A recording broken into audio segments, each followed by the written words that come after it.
I thought the ultimate betrayal was finding out my husband was cheating until I met her. The woman he risked it all for wasn't just his mistress. She became my obsession, my revenge, and the most forbidden desire I'd ever known. When I first found the text messages, I didn't cry. I didn't scream. I didn't confront him. I just stared at the name, Isabel, and read every filthy, sweet, romantic word my husband had written to her. And strangely, I wasn't angry. Not yet. It was like watching someone else's life crumble from a distance. I didn't feel the collapse. Not until I saw her. Isabel. She looked nothing like me. Tall, sultry, chestnut skin that shimmered in the sunlight, lips that curved like a secret, and the kind of confidence you either had at birth or stole from someone else. The first time I saw her was by accident or maybe fate. I was picking up my dry cleaning downtown when I saw her walking across the street, phone in hand, wearing a tight crimson dress and heels that made her hips sway like a metronome. I don't know what came over me, but I followed her. I followed her into a bookstore, watched as she ran her fingers along book spines, her lips mouthing titles. She was beautiful. Too beautiful for him, I thought. She stopped suddenly, looked right at me. "Are you following me?" she asked, eyes narrowing with amusement, not suspicion. I should have run. Should have made something up. Instead, I said, "You're sleeping with my husband." The look on her face didn't change much, just a slight raise of the eyebrow, like she wasn't surprised, like she already knew who I was. "Well," she said after a pause, "that's awkward." She turned back to the bookshelf like I hadn't just dropped a bomb between us. I wanted to slap her, or kiss her. I wasn't sure which. "I'm not here to fight," I said quickly. She glanced over her shoulder. "Good. I don't fight wives." It's tacky. I don't know what possessed me to sit beside her in that bookstore cafe, or why I ordered 2 coffees like this was a date. Maybe I was desperate for answers. Maybe I was lonelier than I realized. Maybe I wanted her. We talked for over 2 hours. She told me how they met at a real estate conference. She said it wasn't supposed to last, that she knew he was married, that she never expected me to be so composed. "You're not what I imagined," she said softly, her eyes scanning my face like she was trying to memorize it. "What did you imagine?" "Angry.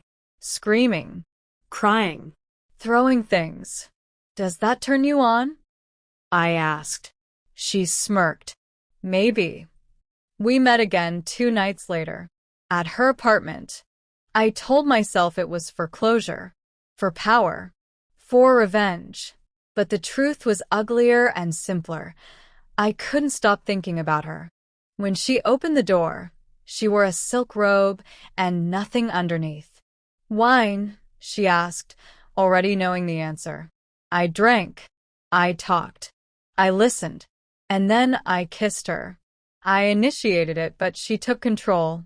Her lips were softer than any man's I'd kissed. Her hands bolder. Her tongue tasted like berries and cruelty and everything I'd been starving for. She led me to the bedroom, slid off her robe without breaking eye contact, pulled me down onto silk sheets that smelled like lavender and sin. "You really want this?" she whispered against my neck. "I don't even know what I want anymore." She touched me like I was something worth worshipping, like she wanted to erase every memory of my husband with her mouth. I let her. That night was the most alive I'd felt in years. It didn't stop there. We met again. And again. Sometimes in hotels. Sometimes in her bed. Once, unbelievably, in the very bed I shared with my husband while he was on a business trip, thinking he was being slick. She became my secret. She made me laugh again. Made me feel seen. Desired. Dangerous. But it wasn't love. Not yet. One night, after hours of sweat and whispers, She looked at me with those dangerous eyes and said, "You know he still calls me." "I know." And I let him. I pretend like I might go back to him, just to keep him dancing. "You're cruel," I whispered, but I didn't mean it. "So are you," she said.